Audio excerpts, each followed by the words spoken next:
Pessoal, esse é aquele vídeo em que eu fico absolutamente feliz de compartilhar com vocês o conhecimento, um pouco da contribuição de uma absurdamente bem-sucedida colega médica, que, para quem não conhece, precisa passar a conhecer, que é a doutora Patrícia Leite. Eu falo da minha admiração pela Patrícia, porque a Patrícia, enquanto cirurgiã plástica, devidamente cadastrada e membro tanto das sociedades brasileiras quanto internacionais de cirurgia plástica, é uma colega médica que demonstra, além da sua juventude, do seu empreendedorismo, de toda a sua visão muito bacana, que concilia de maneira muito bonita mesmo medicina e empreendedorismo. Sobretudo, ela é bem-sucedida pelo que eu acho mais nobre, sem dúvida alguma, num ser humano,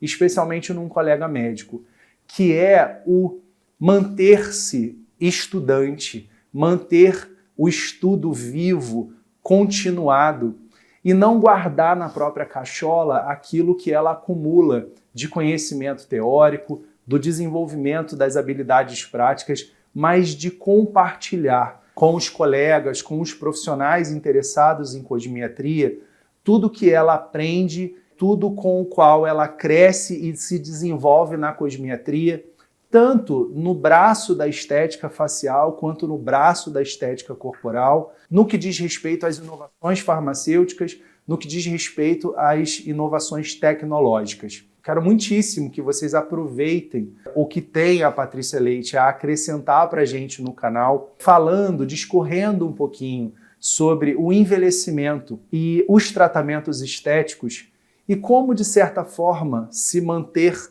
belo, literalmente, ao longo desse processo que é inevitável para mim, para você. E para vocês terem uma dimensão do peso da Patrícia Leite, eu gostaria de citar que ela é idealizadora do IAC Miami, que é o maior curso realizado no exterior para médicos brasileiros, que ela é autora dos livros Estética Facial, volumes 1 e 2, além do livro Cefalometria e Beleza Facial, e que ainda é idealizadora da FAC, do Face Academy Community, que eu muito orgulhosamente faço parte, e que é, sem dúvida alguma, a maior plataforma de ensino online para elevar o nível técnico em estética médica avançada através de aulas semanais que ela realmente vai direto ao ponto, não tem reserva de conhecimento e, sem dúvida alguma, para mim, não que eu esteja desmerecendo os outros canais online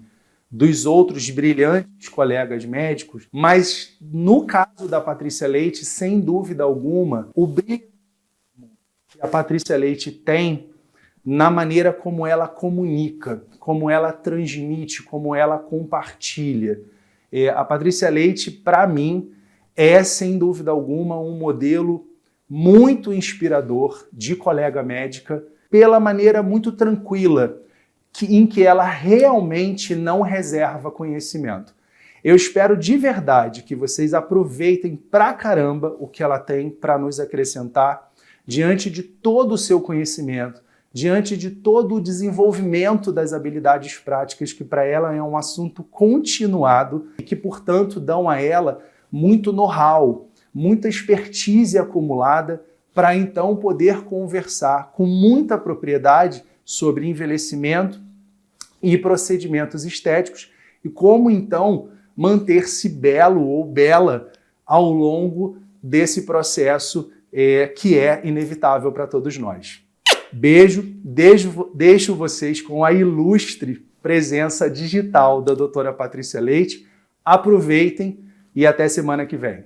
Olá, meu nome é Patrícia Leite e eu estou aqui a convite do Leonardo para falar um pouquinho para você sobre a beleza, né? Sobre como manter-se belo no sentido literal da palavra, esse paralelo entre a beleza e a juventude nos dias atuais. Esse tema é um tema comum para mim, é um tema da minha vida, é o tema que eu estudo todos os dias, é o tema com o qual eu trabalho diariamente.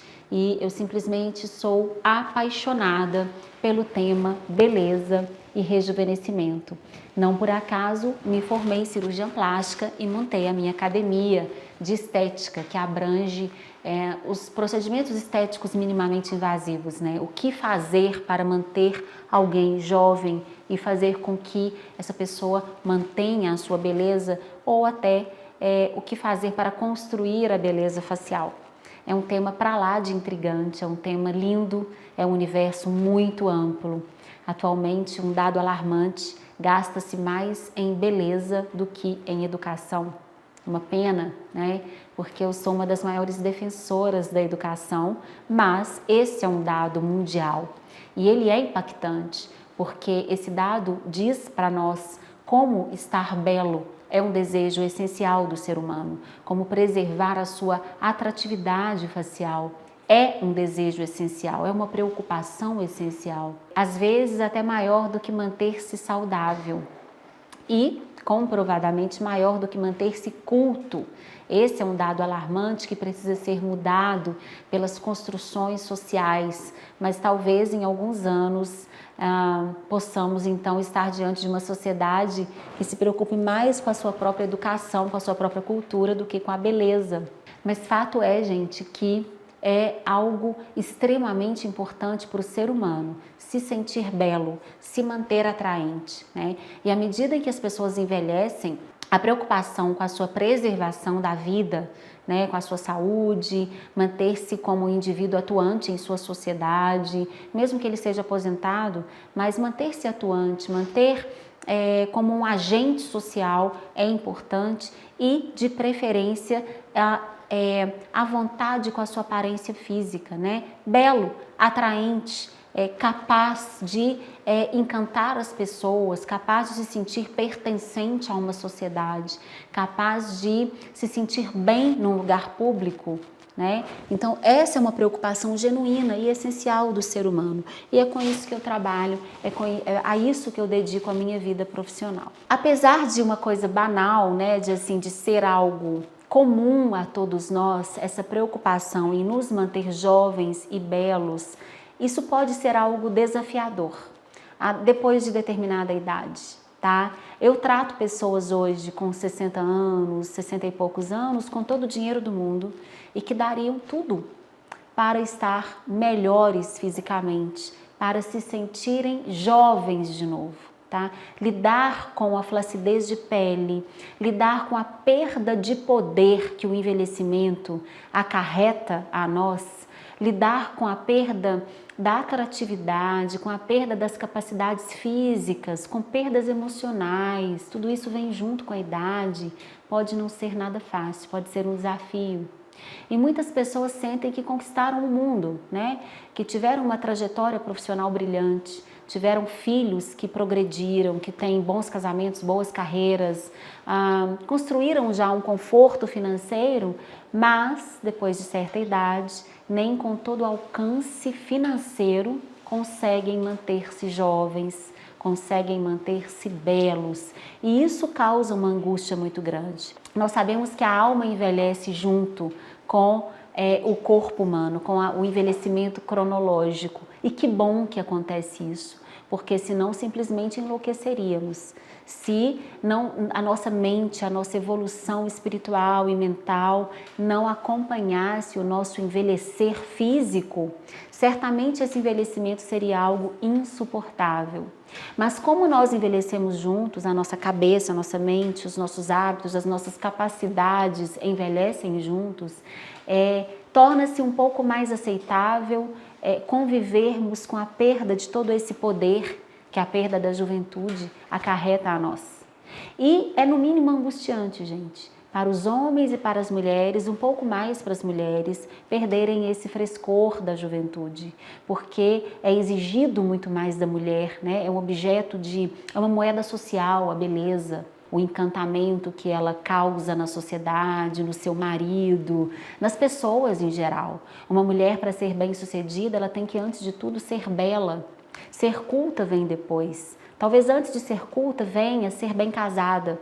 Então, para a mulher, manter essa jovialidade, essa atratividade facial é algo vital, é algo importante. E para o homem também. E é fácil perceber nos pacientes, né, mesmo aqueles que envelhecem junto mentalmente e espiritualmente, é fácil perceber essa angústia do envelhecimento, né? Essa perda. Por mais que a pessoa faça repositores de colágeno, as injeçõezinhas da beleza, os preenchimentos, os lasers, as tecnologias, isso quem tem muito poder aquisitivo, porque as tecnologias são mais caras, e cirurgias também. Nem tudo é solução para o envelhecimento, né? O melhor médico do mundo, os melhores tratamentos de estética, os lasers mais tecnológicos, as melhores injeções, os produtos mais eficientes para embelezamento, para tratar o envelhecimento, não são perfeitos, não são infalíveis, não são 100% eficazes, né?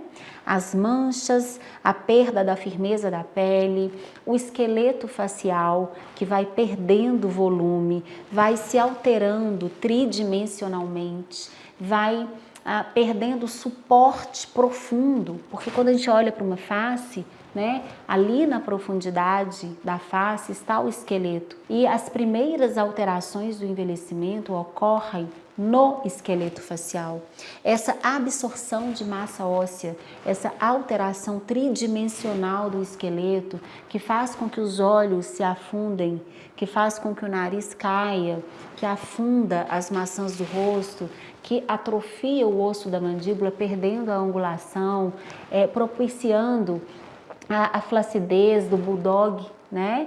Isso acontece lá na profundidade e por mais que os lasers sejam eficientes, por mais que os injetáveis tenham a capacidade de estimular o fibroblasto a produzir colágeno, essa remodelação óssea é dificílima de tratar, na verdade ela é intratável, porque se ela fosse tratável, as atrizes, as divas do cinema estariam exuberantes, com 70 anos, com 65 anos.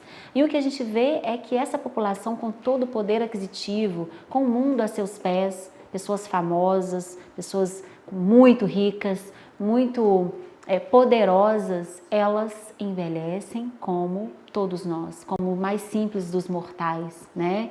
Então, o arsenal tecnológico que temos em mãos hoje para retardar esse envelhecimento, para embelezar, ele funciona, mas até certo ponto. A força da natureza é implacável. Depois de determinada idade, depois do envelhecimento celular, depois da senescência celular, depois dos processos metabólicos, genéticos que ocorrem no íntimo das nossas células, né? Por mais que tenhamos acesso a tudo que a ciência já descobriu para rejuvenescimento, ainda assim envelhecemos. Ainda assim perdemos, dia após dia, o frescor da juventude. E isso vem com muita angústia, isso vem com o medo da morte, isso vem com a perda de muitos status sociais, né? A sociedade, sim, ela tem um preconceito contra a pessoa mais velha. A pessoa mais velha, ela escuta menos, ela enxerga menos, ela tem uma capacidade de resolução menor, ela é mais lenta. Então, ela é alguém que não acompanha a velocidade toda, a sedução toda do mundo, a energia toda que a juventude exige. Então, ela é deixada de lado pouco a pouco pela sociedade. E, apesar disso, né, além disso, quer dizer, ela ainda se aproxima da perda de pessoas próximas, ela se aproxima da perda de entes familiares, os filhos. Eles criam asas, né? Eles vão ter as próprias vidas, muitos deles perdem os cônjuges, né? Eles já não têm aquele trabalho frenético que ocupa as suas mentes desde manhã cedo até a noite, eles têm menos energia e junto com todas essas perdas vem também a perda da identidade visual. Um belo dia aquela pessoa se olha no espelho e ela não se reconhece mais. Ou seja, envelhecer é doloroso, o processo de envelhecimento é doloroso.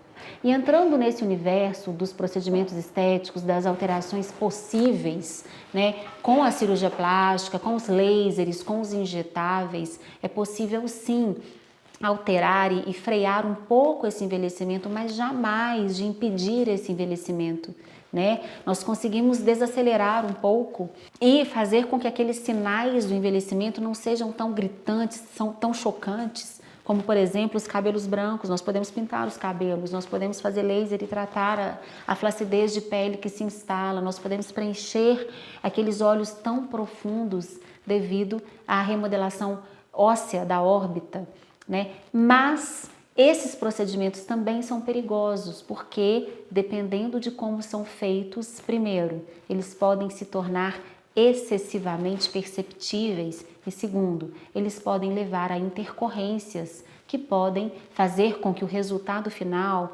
seja mais catastrófico do que o próprio envelhecimento. Ou seja, um laser ele pode queimar a pele e como cicatriz final, o paciente pode desenvolver um queloide ou uma cicatriz branca ou uma cicatriz escura, ou seja, uma marca muito mais visível do que a flacidez de pele presente anteriormente. Uma toxina botulínica mal feita, ela pode congelar tanto a expressão que a paciente adquire um rosto de espanto ou de artificialidade ou com uma assimetria que não tinha antes, né? Um preenchimento mal feito pode preencher demais e fazer com que determinada região da face pareça completamente desarmônica com o restante do rosto. Por exemplo, maçãs do rosto preenchidas exageradamente podem fazer com que os olhos do paciente pareçam menores do que realmente são e podem gerar uma desproporção entre o nariz e o queixo, por exemplo. Se esse preenchimento resolver complicar, ou seja, resolver causar edemas, inchaços crônicos com o tempo, aí estamos diante de uma deformidade, né? Que aí o paciente não vai estar exageradamente preenchido, mas ele vai estar inchado, visivelmente inchado.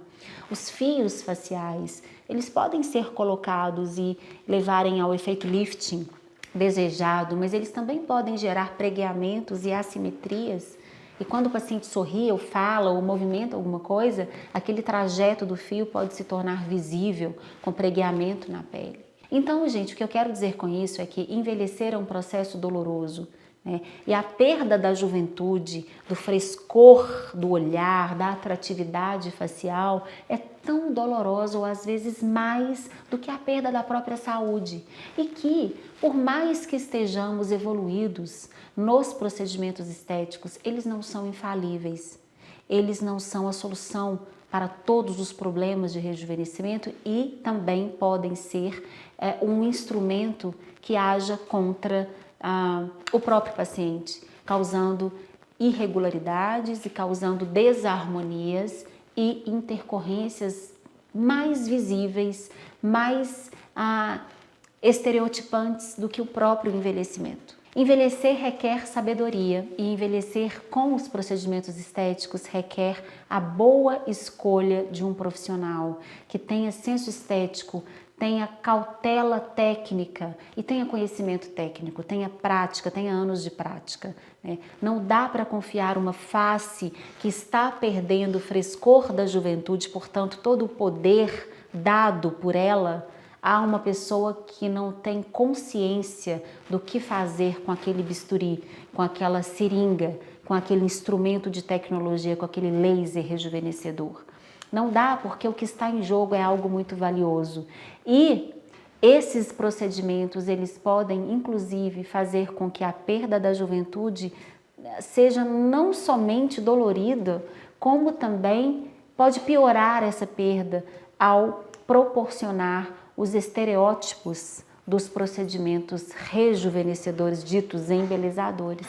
E é por isso que essa prática, né, aderir aos procedimentos estéticos, optar por realizar uma cirurgia plástica, se tornar um paciente da estética, é uma decisão que deve ser muito consciente e deve passar por um crivo muito grande. O que nós fazemos como injetores não deve ser banalizado em nenhum aspecto.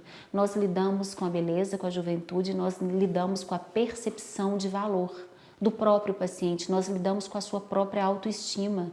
E isso é algo sério, isso é algo central, que pode construir alegria, felicidade ou pode destruir o auto-amor e gerar infelicidade e inadequação.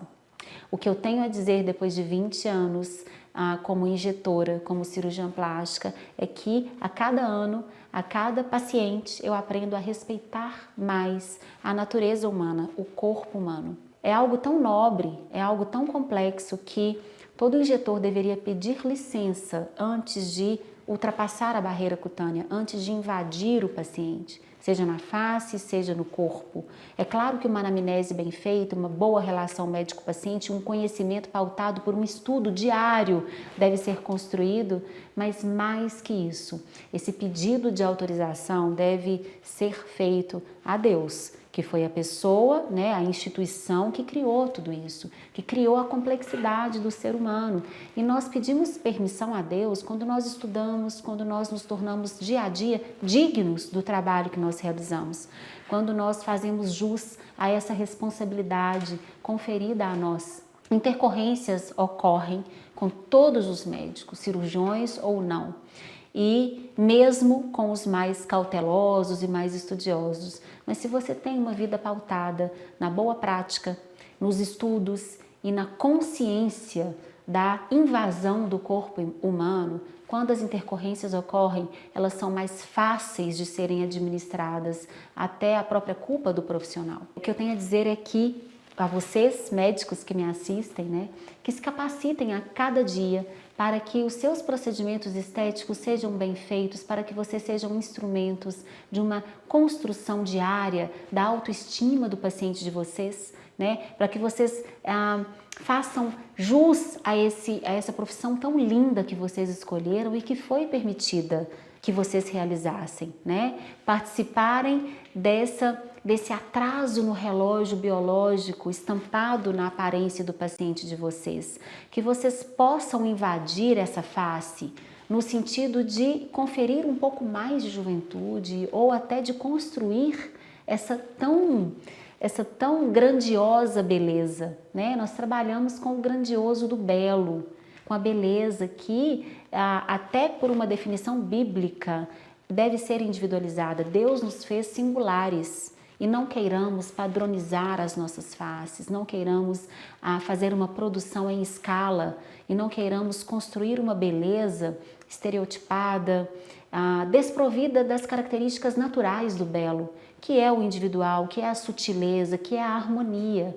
Eu desejo que todos vocês consigam essa linha muito tênue e muito nobre entre a arte e o conhecimento técnico.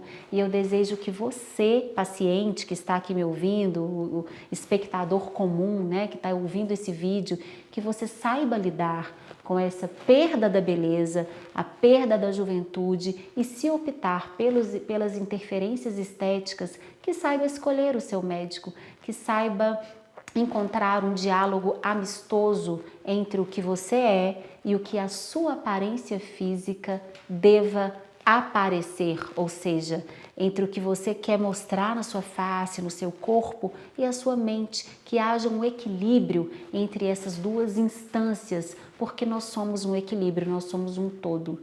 Então, o bom diálogo entre a aparência física, entre a face e o que se identifica como ser humano, como indivíduo, deve aparecer, inclusive nos procedimentos estéticos. Estar belo é uma preocupação genuína do ser humano, essencial do ser humano, tão grande como estar saudável, e não tem nada de errado nisso, desde que não reduçamos a vaidade, né, a beleza, como uma simples vaidade, algo superficial, mas sim, desde que a elevemos como uma instância sagrada, que é o autorreconhecimento, é a vontade de se conectar com você mesmo, é a vontade de se construir um diálogo entre aquilo que você é na sua alma e o que você vê no espelho ao se olhar.